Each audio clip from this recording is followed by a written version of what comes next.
Hi යාළුවනේ සුබ දවසක් ඔයාලට. ඔන්න අද මම පොඩි පණිවිඩයක් දෙන්න ආවේ. රැකියා බැර්තුවක් හොයන කෙනෙක්ට රැකියා බැර්තුවක් තියෙනවා. හරියටම අල්රිග්ග මෙට්‍රෝ ස්ටේෂන් එක තියෙනවානේ. අල්රිග්ග මෙට්‍රෝ ස්ටේෂන් එකේ එක්සිට් 1 එකකින් ආපු ගාම එක්සිට් 3 ගාම දකුණු අත පැත්තේ තියෙන ෂොප් එකක තියෙන්නේ.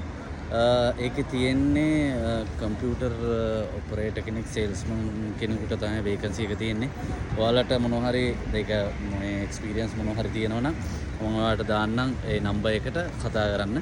ඒ නම්බර් එකට කතා කරලා බලලා ඔයාලා බලන්න කොහොම හරි පුළුවන් කෙනෙක් ඉන්නවා නම් try කරන්න ඒකට යන්න. මම ඔයාලට එහෙනම් මේ ඩීටේල්ස් ටික එතන ඔයාලට වීඩියෝ එකක් මම දැන් දානවා. කතා කරලා බලලා එහෙනම් පුළුවන් කවුරු හරි ඉන්නවා නම් කොහොම හරි වැඩේ සෙට් කරගන්න බලන්න එහෙනම්. එන හැමෝටම කාට හරි කෙනෙකුට අනිවාර්යෙන් ජොබ් එක සෙට් වෙන්න කියලා මම ප්‍රාර්ථනා කරනවා. තව මොනවා හරි ජොබ් වේකන්සියක් හරි මොනවා හරි තිබුණොත් මම අනිවාර්යෙන්ම ඔයාලට වීඩියෝ එකක් දාන්න. එතන එහෙනම් හැමෝම පරිස්සමෙන් ඉන්න. ජය වේවා. උතුරන්න හරියන්න ඕන හැමෝටම.